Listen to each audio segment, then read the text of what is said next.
Hi, my name is James Cloyd. This is Research Methods 602 Final Research Project, and the title of my project is The Survey of Corrective Teaching.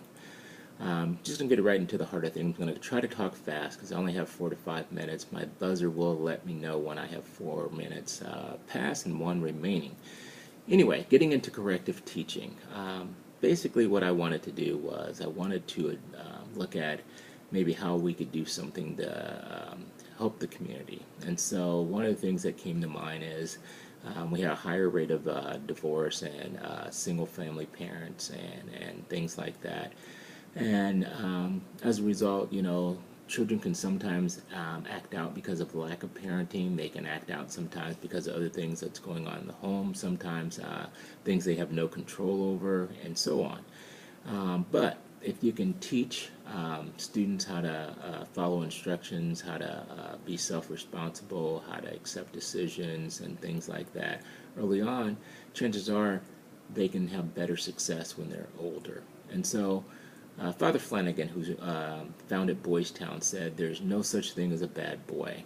There's only bad environment, bad thinking, bad examples, and bad training. And so with that in mind, I just kind of wondered if we could implement the teaching interactions that they use in group setting, which is 7 steps, and cut it down to 4, which is more of the natural way of teaching. Would it make a difference, or is there a difference between coaches, teachers, and things like that? So for my particular research project, my independent variable would be the parents, and the dependent variables would be the skills, the particular steps of the skills, and also the kids.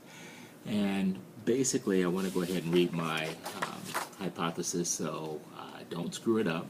But the hypothesis simply reads, the null hypothesis: there is no difference between corrective teaching as administered by women. Alternative hypothesis: there is no difference between corrective teaching as administered by men. And the level of significance is 0.5.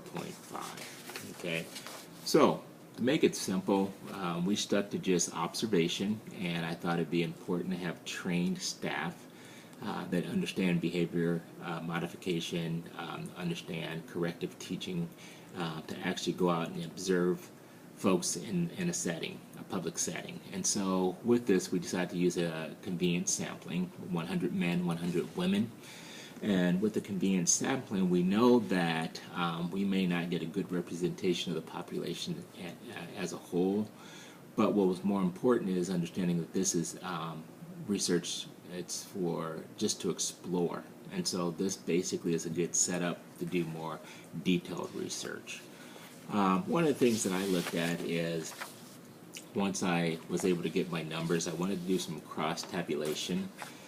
Also wanted to survey the folks that we had a chance to observe, and so you have to be very tactful in that situation. You want to go up and approach them. With our survey, we wanted to just basically reach out to them and talk about how we could help make Omaha a better place, if we could make a difference with our youth at an early age. And would you like to take this survey? And just kind of explain a little bit about the survey.